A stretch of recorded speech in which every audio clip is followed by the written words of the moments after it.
Territory Artists. Today we are going to be talking about combining all of the stuff that we have talked about over the last couple of weeks with lines, with shapes, with color, and with pattern.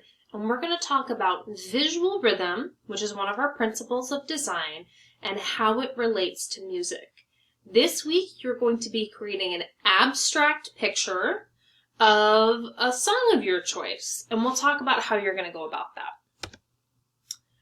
Your vocabulary for this week is as follows. We're going to be talking about rhythm, visual rhythm, which is different than like musical rhythm, and this is the repetition of elements of visual arts to create movement in an artwork. So we already talked about pattern, which also uses the repetition of the elements of art. But this one specifically is to create movement and to have your viewer's eye flow around your piece of artwork. Angular rhythm uses two or more straight lines, or lines that have straight angles and edges. I always find it a little bit easier to draw pictures of these. So these are things like straight lines like this, ziggy-zaggy lines like this. Angular rhythm can be formed with geometric shapes like squares and triangles and rectangles. Basically anything that has straight sides can be angular rhythm. Flowing rhythm is created with wavy lines or curved shapes to suggest movement and motion. So a flowy line could be a curvy line like this. It could be a geometric shape like a circle, or it could be most organic shapes that have flowy lines. So it can be kind of blobby. These would all be examples of some flowing shapes and lines that you could use. Progressive rhythm is probably the trickiest one to wrap your head around. Progressive rhythm is when something changes as it repeats. So a progressive rhythm could be something like a circle that gets bigger as it repeats. It could also be something that maybe gets darker as it repeats. So we've got the same shape, the circle, but then as it repeats,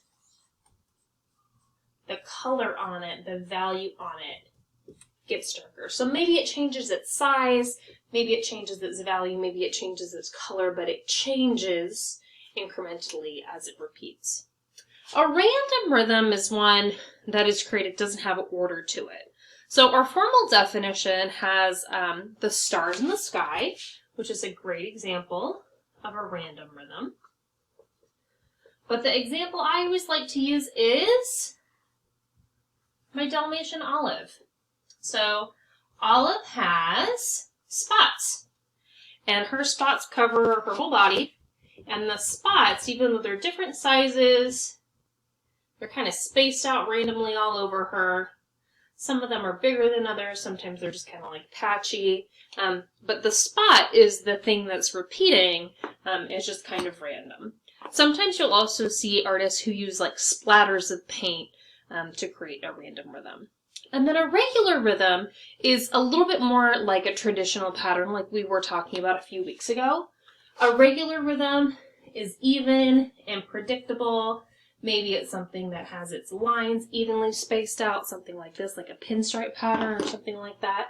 But a regular rhythm is a lot more formal.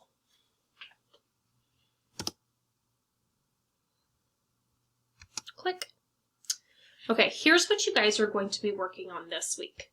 You are going to be, okay, my little webcam was blocking half of this, I had to pause it.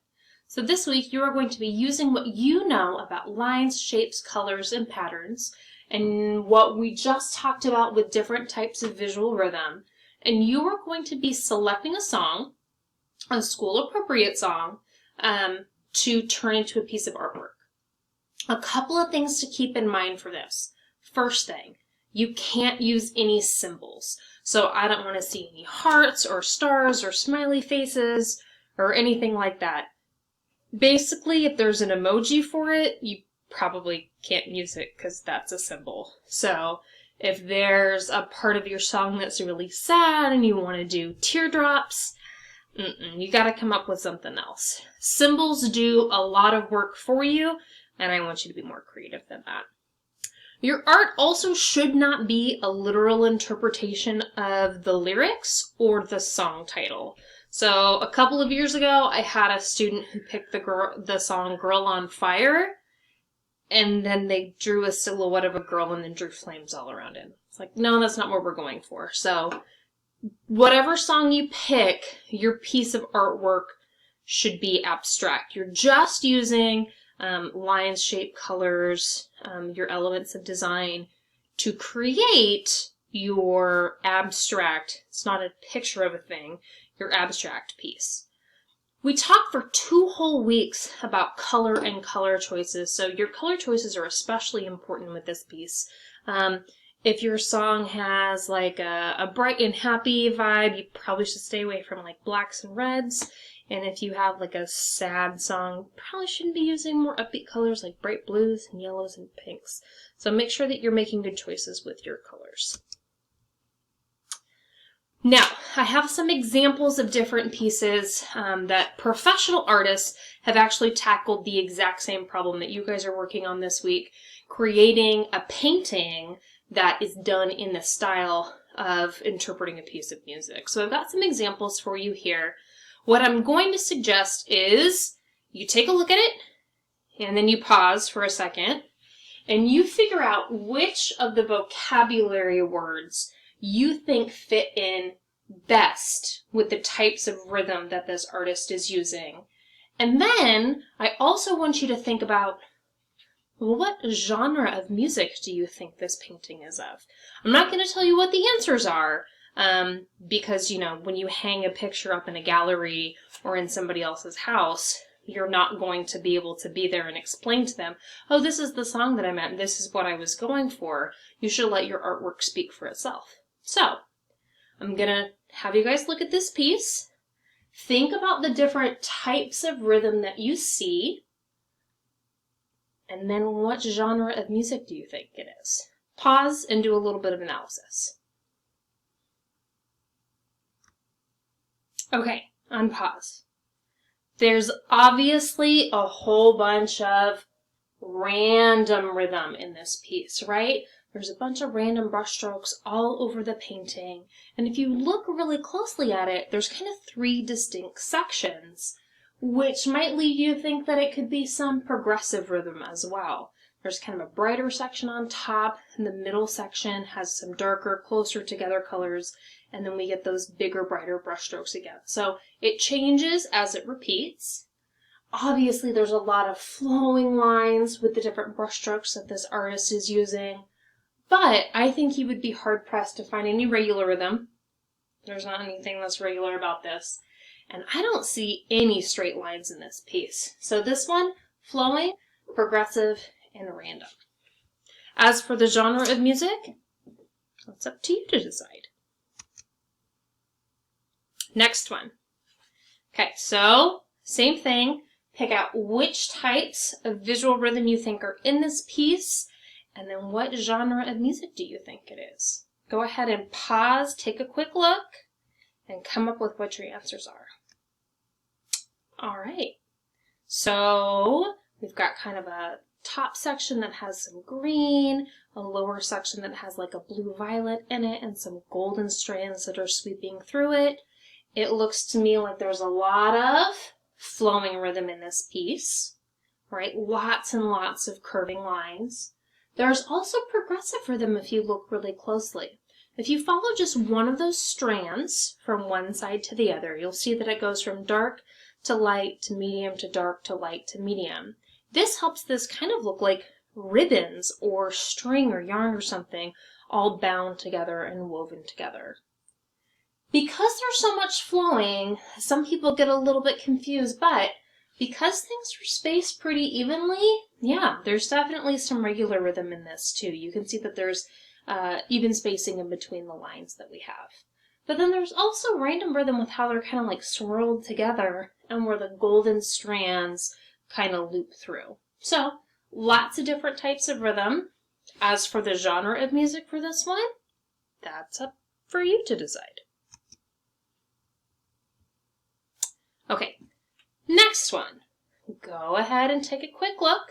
You're going to find which of these different types of visual rhythm you see in this piece, and then pause and we'll talk.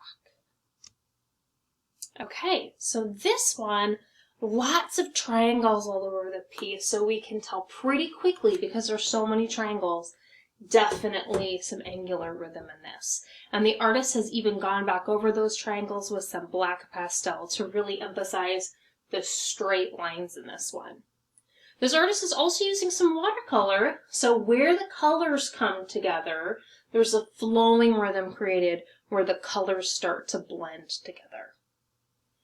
As for progressive, some of the triangles are bigger than others. Some of them are different colors. You could make an argument for progressive.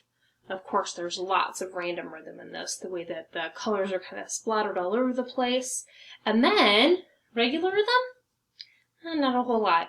Sometimes when I project this in the classroom, you can see that on this piece of paper, you can see where the watercolor paper, the weave of it is a little bit more evident with the dots in it, the warp and the weft of the paper. But that's not actually part of the artist's piece and like their intention. Okay, so last one. A lot going on with this one. Go ahead and pause, take a look, and pick which of our types of rhythm you see. All right, I always hear lots of interesting interpretations for this one. Of course, we've got some angular rhythm in it where the triangles are. We've got some flowing rhythm with the big swooping blue, with the big curving green.